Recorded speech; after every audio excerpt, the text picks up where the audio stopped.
Olá, meus irmãos. Hoje nós estamos iniciando uma série que é sobre a igreja e a nação. Uma série que eu não sei exatamente quanto tempo nós levaremos nela, eu não pretendo que seja muito grande, né? Mas eu gostaria de tratar, meus irmãos, de alguns assuntos que são muito importantes, né, para a vida da igreja em relação ao nosso país, em relação à nossa nação. Eu gostaria que os meus irmãos abrissem a Bíblia comigo. Nós vamos iniciar este estudo, irmãos, no livro de Josué, abrindo o livro de Josué, no capítulo 1 e no versículo 1 em diante. Então, convido vocês, por favor, a abrirem comigo. Josué, capítulo 1, do verso 1 em diante, meus irmãos, que diz assim, então, a Sagrada Escritura do nosso Deus. Diz assim a palavra do Senhor. E sucedeu, depois da morte de Moisés, servo do Senhor, que o Senhor falou a Josué, filho de Num, servo de Moisés, dizendo: Moisés, meu servo, é morto.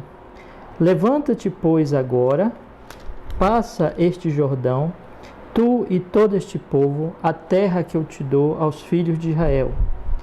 Todo lugar que pisar a planta do vosso pé vos tenho dado, como eu disse a Moisés, desde o deserto e do Líbano até o grande rio, o rio Eufrates, toda a terra dos heteus e até o grande mar para o poente do sol será o vosso termo. Ninguém te poderá resistir todos os dias da tua vida. Como fui com Moisés, assim serei contigo. Não te deixarei, nem te desampararei. Esforça-te, tem bom ânimo, porque tu farás a este povo herdar a terra que jurei a seus pais lhes daria. Então somente esforça-te e tem muito bom ânimo, para teres cuidado de fazer conforme toda a lei que meu servo Moisés te ordenou. Dela não te desvies nem para a direita, nem para a esquerda, para que prudentemente te conduzas por onde quer que andares. Não se aparte da tua boca o livro desta lei. Antes medita nele dia e noite, para que tenhas cuidado de fazer conforme a tudo quanto nele está escrito. Porque então farás prosperar o teu caminho e serás bem-sucedido. Não te mandei eu, esforça-te e tem bom ânimo, não temas nem te espantes, porque o Senhor teu Deus é contigo, por onde quer que andares.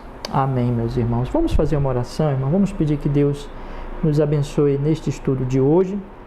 Também nos dirige durante toda essa série por sua misericórdia, por sua graça. Em nome de Jesus, vamos orar.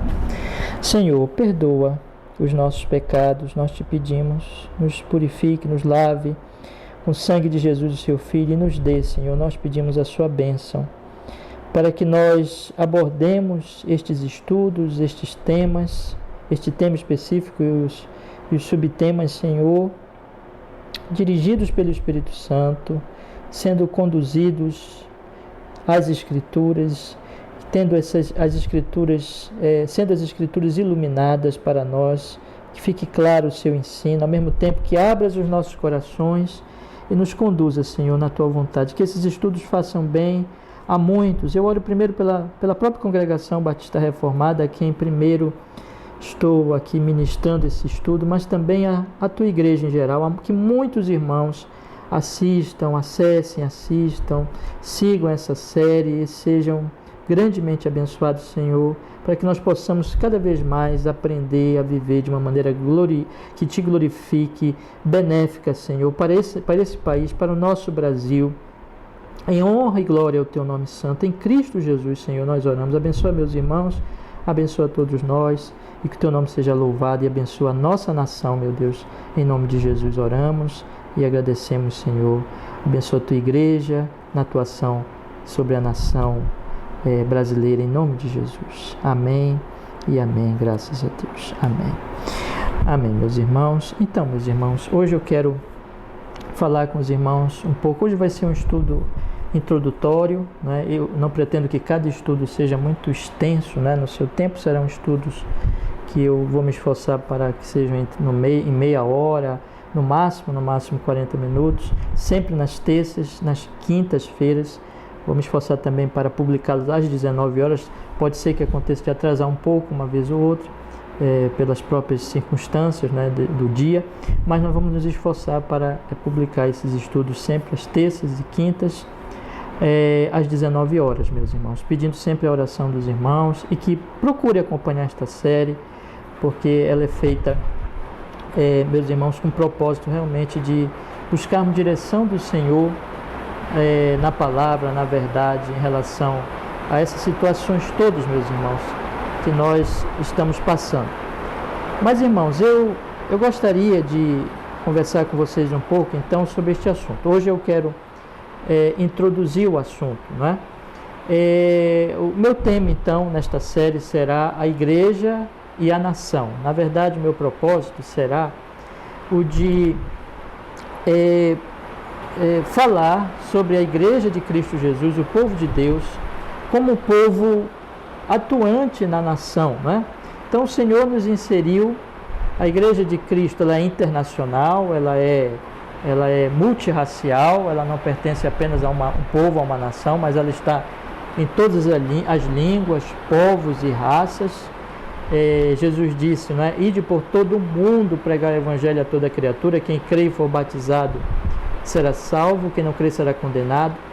Em Atos 1:8 ele promete a vinda do Espírito Santo, que ocorreu, como ele profetizou, prometeu, no dia de Pentecostes, e ele diz, né, recebereis poder ao descer sobre vós o Espírito Santo, ser-me-eis testemunhas, tanto em Jerusalém, como em toda a Judéia e Samaria e até os confins da terra. Apesar, meus irmãos, disso ser verdade, mas nós estamos também na certeza de que a palavra de Deus, ela mostra que Deus nos inseriu em sua providência numa nação. Nascemos de uma determinada família, numa cidade, numa nação, e não em outra, né? E então Deus, ele fez isso para que nós possamos realmente ser uma bênção para aquela nação. Então, apesar de que a igreja, como Atos 1:8 diz, né, receberem poder de ser sobre vós o Espírito, ser meus testemunhas, tanto em Jerusalém como em Samaria até os confins da terra, a igreja, ela se espalhou, né, está aí pelas nações e é internacional, e irmãos nossos são nossos irmãos, estão no mesmo reino, irmãos americanos, na Ásia, na Europa, enfim, como nós, são irmãos nossos aqui do Brasil. Mas é verdade que Deus nos inseriu num determinado contexto geográfico, numa nação, num povo, para que nós influenciemos esta nação, para que nós evangelizemos, para que nós sejamos, como Jesus vai dizer lá em Mateus, no capítulo 5, nós sejamos sal e luz. Irmãos, está chovendo agora e talvez, eu acho que está saindo, né, o ruído aí na gravação, mas é por causa da chuva, mas eu espero que não esteja prejudicando de vocês me ouvirem. Eu creio que não está, né? Mas só para explicar aos irmãos aqui, está caindo uma chuva aqui em Belém, chove bastante, né? A chuvinha da tarde, então está chovendo exatamente agora. Mas, meus irmãos, nós estamos realmente inseridos numa realidade que é a realidade nacional, e a igreja, ela deve atuar como nação, né? Então, o meu tema será exatamente esse, né, irmãos? É tratar desse assunto, a igreja em relação à nação, como ela influencia, qual o papel dela, e assim por diante.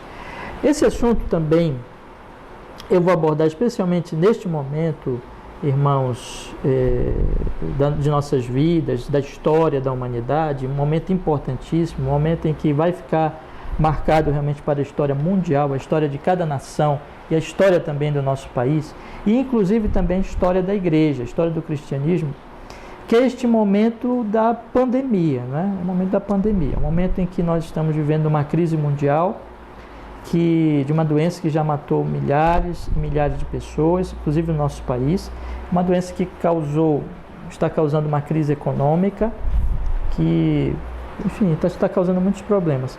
E em relação mais ao nosso país aqui, nós estamos vivendo também um momento, no certo sentido, pior até do que das outras nações, porque além da crise sanitária, da crise econômica, nós estamos tendo que enfrentar uma crise política contínua, é uma crise realmente incrível. Temos que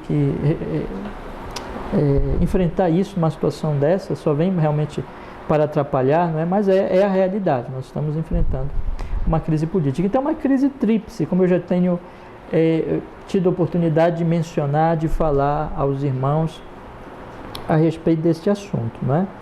Então, irmãos, é por isso que eu vou falar deste tema, nesse contexto desta crise, procurando dar subsídios aos irmãos da minha congregação, primeiramente, mas também a todos os outros irmãos. Na verdade, essa palavra é aos irmãos, aos evangélicos em geral, aos reformados em particular, mas isso é para todos os que fazem parte de igrejas de uma maneira geral, e procurando lhes dar realmente, irmãos, luz pela palavra do Senhor, pela palavra do nosso Deus, meus irmãos. Eu coloquei aqui como anúncio desta série, irmãos, um texto na página Facebook da congregação, também coloquei no grupo da nossa congregação, no grupo do WhatsApp, e eu gostaria de ler esse texto porque ele também serve como introdução, e eu gostaria de explicar, irmãos. Hoje é um estudo realmente introdutório, nós entendermos o assunto, nós entendemos o porquê de nós abordarmos este assunto. Então eu gostaria de ler esse texto e explicar um pouco aos irmãos algumas coisas aqui, exatamente nesse sentido de fazer essa introdução aos meus irmãos. Bom, mas antes de ler o texto, o que eu tenho percebido, irmãos, eu tenho notado nesses dias, né? E por que exatamente isso me levou a querer abordar este assunto, a tratar deste assunto específico, irmãos. Quando nós estamos sob um peso, né? Quando uma carga está sobre nós, né? Então nós, irmãos, somos realmente testados, né? Isso aí é uma coisa óbvia. Você quer testar, por exemplo, uma cadeira, né? Se uma cadeira realmente aguenta o peso, né? Coloque o peso nela, né? Uma estrutura de um prédio. Então, realmente no teste que vai se ver realmente se está tudo certinho, se está tudo correto, se aquela estrutura suporta. Evidentemente que deve suportar, deve ser feito planejamentos e cálculos anteriormente a isso, mas é exatamente quando a peça, a estrutura, ela for solicitada por uma carga, é que realmente ela vai mostrar que aguenta, né? Que aguenta o peso, que aguenta a carga.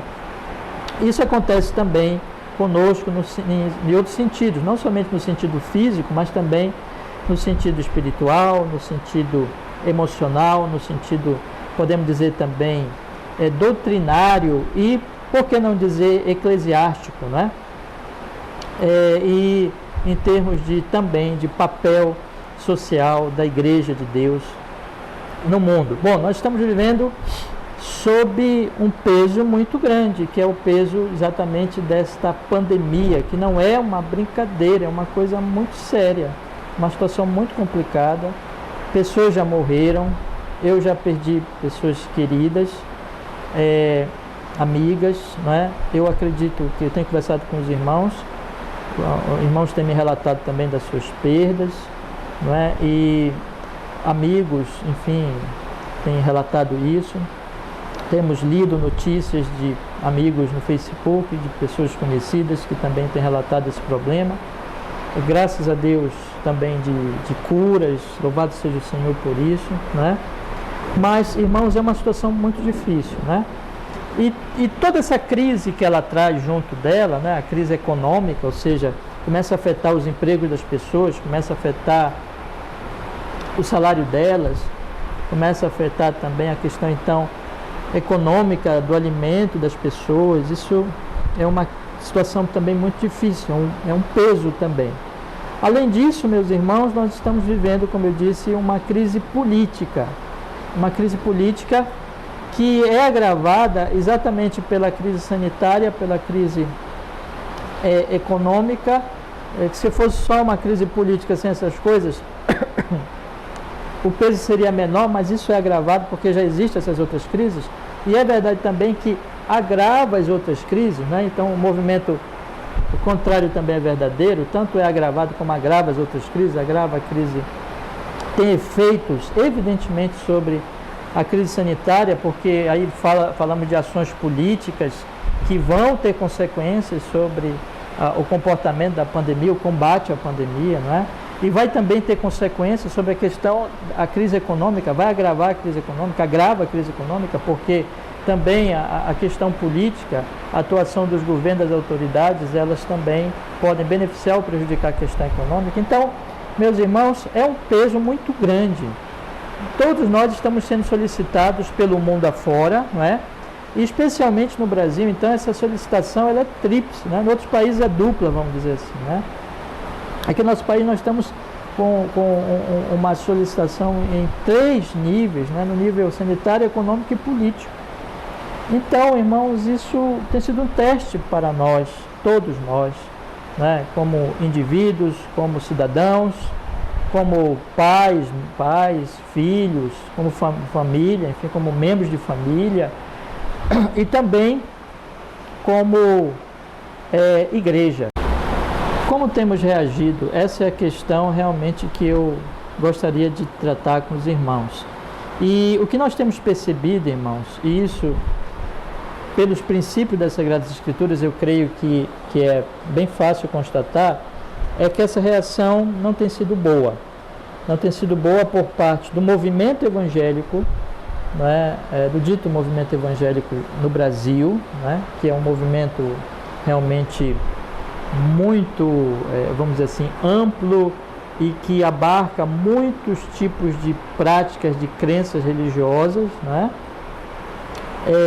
não tem reagido bem a esse peso, a essa solicitação de carga sanitária, econômica e política, não tem reagido bem, né? E durante esses estudos, pelos princípios das Escrituras, eu creio que ficará claro o que eu estou dizendo, não é? Mas também, mesmo em termos de uma área, vamos dizer assim, de uma ala, vamos dizer assim, mais tradicional e mesmo reformada, ou seja, daqueles grupos de igrejas históricas e igrejas que têm uma doutrina mais coesa e mais bem fundamentada nas Escrituras, e por incrível que pareça, também não tem reagido bem no nosso país diante desse peso, dessa carga tríplice sanitária, econômica, política, né? Então, nós temos observado realmente isso, né? E isso, meus irmãos, então me levou a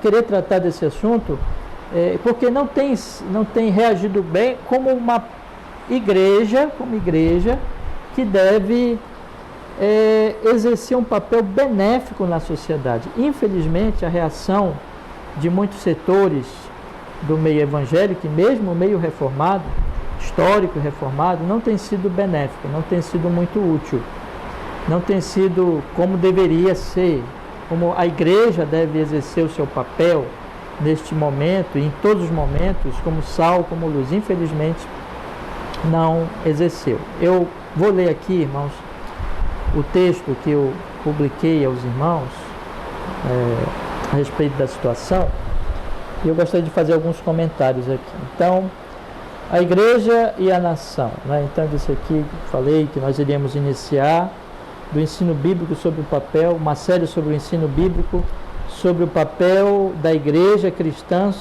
sobre a nação, não é? Então, esse é o nosso tema, o nosso assunto. E eu coloquei assim: diante da pandemia, percebemos muita deficiência no movimento evangélico e mesmo reformado no sentido desta atuação. O que nós podemos observar, meus irmãos, e que ao longo dos estudos da série eu vou poder abordar esses temas melhor e desenvolver esses temas e abordá-los à luz das Sagradas Escrituras.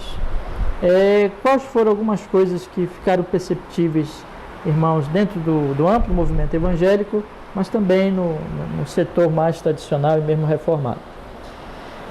Idolatria política, capitulação ao populismo, ingenuidade ante a gravidade da atuação, aliás, da situação, no sentido sanitário, econômico e político, e no entrelaçamento destes aspectos.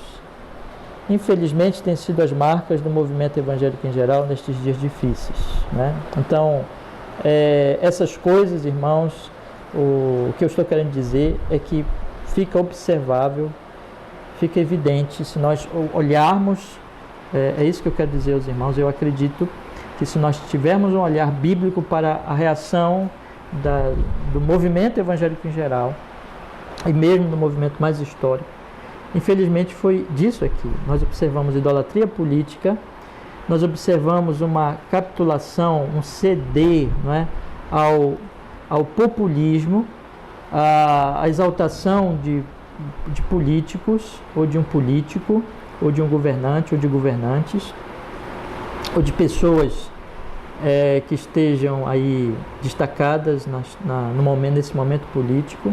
Então, a exaltação dessas pessoas, um populismo, não é?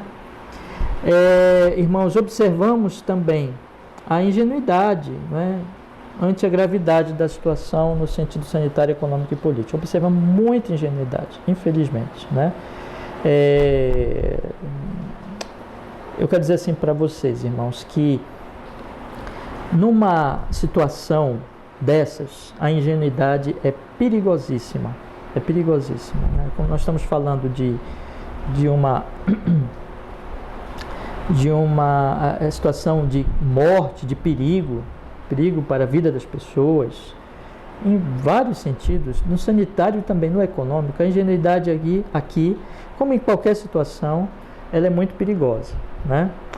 Se nós estudarmos o livro de Provérbios, fala da simplicidade, fala daquele que não consegue discernir e observar entre o bem e o mal. Isso é extremamente danoso, extremamente perigoso, né? E nós observamos também essa ingenuidade em relação ao perigo nesses três níveis: sanitário, econômico e político. Além de que também podemos observar que não se pôde notar o entrelaçamento dessas situações, ou seja, como uma está relacionada com a outra e como uma contribui com a outra.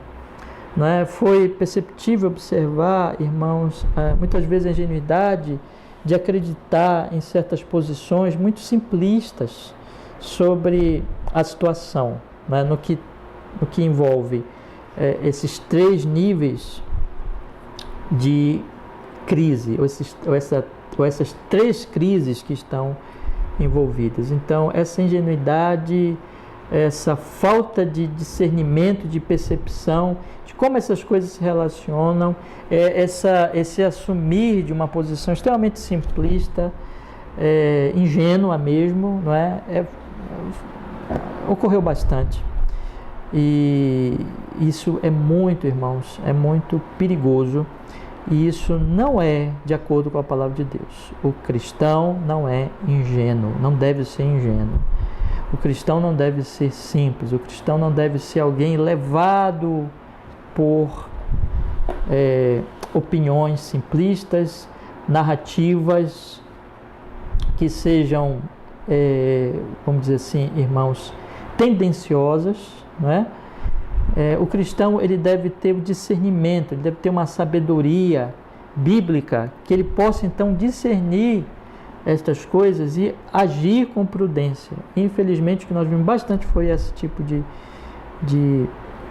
ingenuidade. E é claro que tudo isso está envolvido, tudo isso que eu falei aqui, irmãos, uma coisa ela puxa a outra, não é? Então,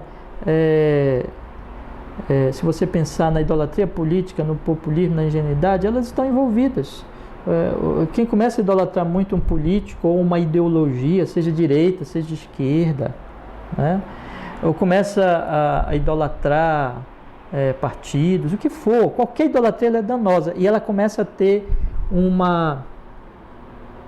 vamos dizer assim, ela começa a obscurecer o raciocínio da pessoa, né? A idolatria, ela é obscurecedora, ela é trevas, né? E meus irmãos, junto com esse populismo que também está envolvido, quando você começa a colocar sua esperança no homem, no político, quando você começa a brigar por político, você começa a defender demasiadamente um político, todas essas coisas estão envolvidas. Então, idolatria, populismo, né? E você cair nas redes do populismo, e você também, e portanto, vai se tornando ingênuo, vai se tornando alguém que vai sendo levado por essas pessoas, né? E por esses manipuladores que querem usar exatamente as pessoas. Isso, evidentemente, que um cristão não deve ser levado, não deve ser ingênuo, não deve ser conduzido pelos outros, mas ele deve atuar, ele deve ter discernimento para ele ver o perigo, né? Ele não deve ser um tolo, ele deve ter o discernimento para ele ver o perigo, ao mesmo tempo que ele tem que reagir diante desse perigo, não para ser levado, mas para livrar os outros, porque quando é levado, está sendo levado para onde, irmãos? Para a morte, para a destruição. Se você pega, eu vou voltar de novo a Provérbios capítulo 7. Provérbios capítulo 7 nos fala o que, irmãos? De que a mulher sedutora, ela conduziu aquele rapaz simples, aquele rapaz ingênuo, para a morte, com lisonjas, com lisonjas. Se você pega o caso de Absalão, se você pega o caso dos fariseus e dos líderes religiosos nos tempos de Cristo, você vai ver a mesmíssima coisa. A condução de pessoas pela ingenuidade, porque aquelas pessoas não souberam discernir, se tornaram levadas porque não tiveram discernimento do que estava acontecendo. Isso está envolvido com a idolatria, com o populismo político, né? E essa falta de discernimento, essa ingenuidade, irmãos, é extremamente danosa, e nós não devemos querer isso para nós. Nós não devemos permitir que isso, dentro do campo da igreja de Deus, a igreja de Deus não é ingênua. A igreja de Deus é uma igreja que tem luz, que tem discernimento, que tem sabedoria. Agora, para isso acontecer, essa sabedoria é de Deus, essa sabedoria é da palavra. É aqui que entra realmente no campo do desejo que eu tenho, irmãos, de exatamente abordar as coisas, da base da minha abordagem, do que eu desejo fazer exatamente nesses dias, meus irmãos. Qual é?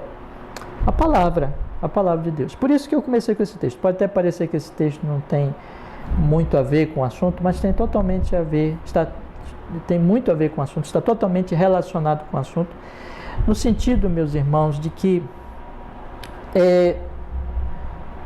observem, a palavra de Deus, ela vai mostrar aqui o que Deus estava fazendo e como ele estava orientando a Josué. Isso tem a ver com a questão das nações, isso tem a ver com as questões do que Deus estava fazendo entre os povos, da atuação dele entre os povos, que Josué só teria esse discernimento se ele estivesse ouvindo a Deus, se ele estivesse orientado pela palavra de Deus. Sem isso, ele estaria agindo na tolice. Sem isso, ele estaria agindo na ignorância. Sem isso, ele não seria usado por Deus. Deus não usa pessoas na ignorância. A ignorância é mãe do pecado. O pecado é trevas, a ignorância. E se peca na ignorância e nas trevas. Mas a luz mostra a maldade do pecado e mostra a beleza da justiça. Deus não quer pessoas ignorantes, Deus não quer pessoas que não saibam discernir, que não tenham luz nas suas vidas. E um detalhe, quando eu falo ignorância, é mais do que simplesmente conhecer doutrinas, mas é aplicar a doutrina. Porque eu penso também que ficou evidente, muitas vezes nesses dias, foi que não basta saber doutrina, mas tem que se saber. A doutrina tem que estar no coração e a doutrina tem que ser aplicada à prática do dia a dia, à vida, não é? Então, essas coisas, irmãos, estão relacionadas aqui a Josué, porque Josué, ele teve, irmãos, esse direcionamento divino.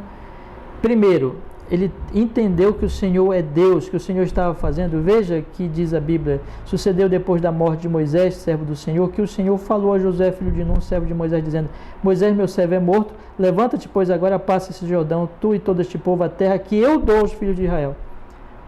A compreensão de que o Senhor estava operando aquilo, estava para, através de Josué, destruir aquelas nações, e nós sabemos por quê, não é?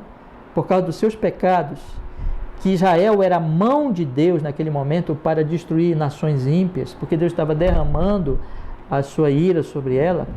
E Deus estava dando esse discernimento a Josué para que Josué compreendesse, para que Josué percebesse essas coisas, essas realidades. Ele pudesse então ter discernimento, ele pudesse então ter essa compreensão, né? Então Josué estava sendo orientado, estava sendo ali, irmãos, iluminado para que ele realmente entendesse isso, entendesse o papel dele nisso. O Senhor é Deus e o Senhor estava usando Josué ali em juízo. O meu assunto mais evidentemente é levar o evangelho e a salvação. No entanto, a Bíblia também mostra que os que não ouvem a mensagem da igreja serão julgados, né? Mas aqui o que eu quero dizer para os irmãos é que o papel, a atuação do servo do Senhor e da igreja de Deus sempre é dentro de um discernimento muito claro de que Deus está operando, do que Deus está operando e como Ele opera. E veja que em seguida o Senhor diz claramente: esforça-te, no versículo 6, tem bom ânimo, porque tu farás este povo herdar a terra que jurei a seus pais lhes daria. Então somente esforça-te, tem muito bom ânimo para teres cuidado de fazer conforme toda a lei que o meu servo Moisés te ordenou. E na medida que ele ia progredindo nesse serviço a Deus, ele teria que fazê-lo, ele teria que fazer esse progresso orientado pela lei de Deus, não pelas suas ideias, não pelos seus pensamentos. Então veja que ele já estava recebendo a palavra de Deus para discernir o que estava acontecendo ali, mas ele também seria orientado pela palavra de Deus para que ele pudesse executar aquilo que Deus tinha operado e tinha determinado que ele fizesse. Então era pela lei de Deus, era pelas escrituras sagradas, era pela lei que Deus tinha dado a Moisés, que Josué iria agir, que Josué iria atuar, e não fora disso, né? Então nós observamos que a mesma coisa se aplica hoje, ou seja, e veja que ele fala no versículo 8: não se aparte da tua boca o livro dessa lei, antes medita nele dia e noite, para que tenhas o cuidado de fazer conforme é tudo quanto nele está escrito, porque então farás prosperar o teu caminho e serás bem-sucedido. Serás bem-sucedido. Então o que nós observamos, irmãos, é isso, é que ele tinha que seguir a lei de Deus, a palavra de Deus, e aí ele iria prosperar, e aí ele seria bem-sucedido. Fora isso, não. Isso quer dizer, irmãos, que se Josué, por acaso, não acreditasse naquilo que Deus estava mostrando a ele desde Moisés, ou seja, que Deus tirou o povo dele lá do Egito, que Deus os conduziu em 40 anos, que Deus os estava introduzindo naquela terra prometida e que Deus iria expulsar aquelas nações através de Josué e do povo de Israel, cumprindo a sua vontade, e que se ele não tivesse discernimento, ele não poderia nem começar. Como é que ele não teria medo? Como é que ele se esforçaria, segundo o versículo 6? Como é que ele teria bom ânimo se ele não cresce nisso? Então essa realidade dada a ele pela palavra de Deus é que o faria prosseguir. E ele compreenderia a realidade. Esse é o meu ponto. Porque ele estava sendo iluminado por Deus na sua palavra. Sem isso, ele nem teria uma missão. Ele não teria uma missão. Se ele não compreendesse essa realidade, ele não teria uma missão.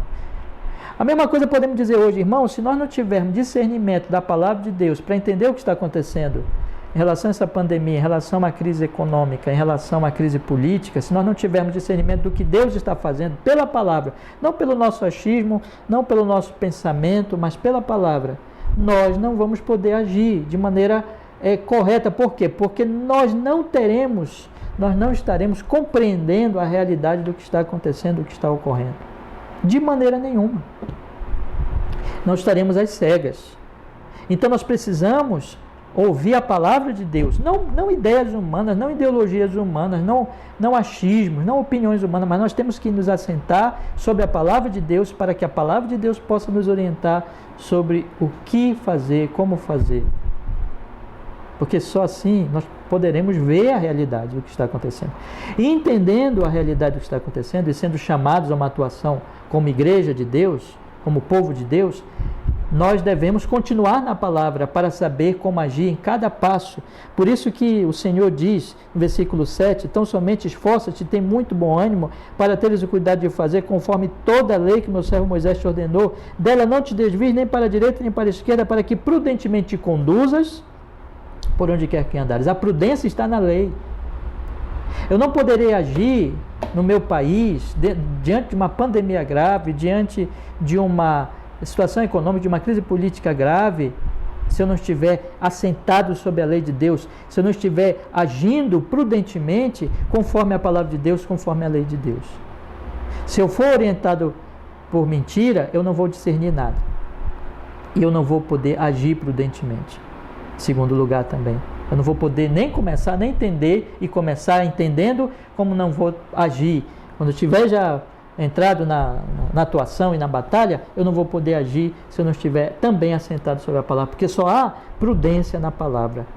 Então a palavra deve ser sempre a nossa base e a nossa orientação, e não ideologias humanas, seja de direita, seja de esquerda, e não qualquer outro pensamento humano, de maneira nenhuma, mas as Escrituras, a palavra de Deus. E o Senhor diz no versículo 8, não se aparte da sua boca o livro dessa lei, antes medita nele dia e noite, para que tenhas o cuidado de fazer conforme a tudo quanto nele está escrito. Porque então farás prosperar o teu caminho e serás bem-sucedido. Aí sim, haverá prosperidade, haverá ali sucesso, será bem-sucedido, no sentido de que cumpriremos nossa missão. No sentido aqui de que Moisés cumpriria a missão dele, que Deus estava dando para ele. Se ele, primeiro, tiver discernimento dado pela palavra, para perceber a realidade do que está acontecendo pela palavra, e em segundo lugar, se entrando então na atuação, na batalha em si, ele o fizesse pelos princípios da mesma palavra, andando com prudência. Aí ele seria bem sucedido, aí ele prosperaria. Fora isso, não. Meus irmãos, o que nós observamos muitas vezes é que a reação do movimento evangélico nesses dias não foi pela palavra. Não foi pelo discernimento da palavra. E não atuou pela palavra. Nós precisamos avaliar isso, nós precisamos retornar às Escrituras como a nossa base, como a base da nossa fé, como da onde virá o nosso discernimento. Eu gostaria então de abordar o assunto e colocando alguns temas aqui, seguindo, vamos dizer assim, algumas diretrizes, seguindo temas fundamentais nesse nosso estudo. Nós vamos apresentar os fundamentos, a prática e os benefícios da atuação das igrejas cristãs em cada nação. Esse é o nosso propósito. Apresentar então, repito, os fundamentos, a prática e os benefícios da atuação das igrejas cristãs em cada nação. Da atuação, evidentemente, correta, né? Esse é o nosso objetivo. Qual o fundamento? Qual a prática? Qual o benefício da atuação da igreja cristã em cada nação? O que a palavra de Deus fala sobre isso, né? Observaremos no andamento da série os aspectos familiares, eclesiológicos, ou seja, familiares, o que as famílias têm a ver com isso, se relacionam com isso, né? O que tem aspectos eclesiológicos, ou seja, o que a igreja, a vida da igreja, a relação da igreja internamente, como ela atua internamente, tem a ver com isso, e como ela se prepara então para atuar externamente, como isso se relaciona a essa atuação benéfica à nação, não é? Os aspectos também culturais, então observaremos isso, a questão de como a igreja influencia a cultura e qual a resposta da igreja à cultura de uma nação, de um povo. Nós temos uma cultura própria aqui no nosso país, né? E como nós devemos influenciá-la e como devemos reagir a ela. Esse é um aspecto importante também, não é? E políticos, né, dessa atuação na sociedade, ou seja, o aspecto político é extremamente importante. Se nós temos uma nação, nós temos uma estrutura política, nós temos um governo, nós temos ali tendências dentro daquela nação, como a igreja deve reagir, então, de maneira benéfica. Então, nós vamos falar, meus irmãos, durante essa série, se Deus assim nos permitir, dos fundamentos, da prática, dos benefícios da atuação das igrejas cristãs em cada nação, observaremos no andamento da série os aspectos familiares, eclesiológicos, culturais e políticos desta atuação na sociedade. E tudo buscando, com a graça de Deus, com oração, fazendo tudo isso pelas Escrituras, pela palavra do Senhor. É isso o meu desejo. Eu queria pedir a vocês, irmãos, primeiramente aos irmãos da Congregação Batista Reformada, mas também a todos os amigos que estiverem acompanhando, me ajudem em oração. Que Deus nos guie, que Deus nos oriente nas suas sagradas escrituras, para que nós possamos abordar esse assunto, essa série, e abordando esses assuntos de maneira realmente baseada tão somente nas Escrituras, dirigidos pelo Espírito, para a glória do Senhor, para o bem do seu povo e da igreja e, consequentemente, da nossa querida nação brasileira. Que Deus nos ajude, que Deus nos dê graça, que nós sejamos sal, que nós sejamos luz. Essa é a minha palavra para hoje, nesta introdução a esta nossa série de estudos. Que Deus seja conosco, meus irmãos, que o Senhor nos conduza. Vamos orar? Vamos pedir que Ele nos abençoe. Seja conosco exatamente nessa série e abençoe a todos vocês nesta noite, meus irmãos. Não esqueçam de estar em oração com as suas famílias. Falo agora com a Congregação Batista Reformada. Nós ainda não podemos estar reunidos, mas ore com as suas famílias. Obrigado, Senhor, por podermos ter esta primeira palestra, esse primeiro estudo. Abençoa os teus servos e as tuas servas para que eles possam ser cada vez mais iluminados pelo teu Espírito. Abençoe a mim, que estarei, meu Deus, ministrando essa série. Me dê graça, me dê iluminação a mim e aos meus irmãos que estão ouvindo. Nos conduza na palavra, nos oriente, para que nós possamos te amar, te conhecer, discernir as coisas e agir de forma a glorificar, Senhor, o teu tão santo, o teu tão bendito, o teu tão glorioso nome. Em Cristo Jesus nós oramos e nós agradecemos, Senhor, nosso Deus e nosso Pai. Dá uma boa noite a todos, Senhor, noite de terça-feira, e seja conosco nesse caminho. Abençoa a tua igreja em toda a terra, abençoa o nosso querido Brasil, as nações, a tua amada igreja pelo mundo inteiro. Aviva a tua obra e que o teu nome tão santo seja glorificado, que a igreja espalhe salinidade, luz por todo o mundo, em nome de Jesus, que assim seja, Senhor. Muito obrigado por tudo, em Cristo. Amém e amém. Amém, meus irmãos, que a graça do Senhor Jesus, o amor do Pai, a doce comunhão, a consolação do Espírito Santo seja com todos os meus amados irmãos, hoje e sempre. Deus abençoe vocês. Boa noite. Até, irmãos.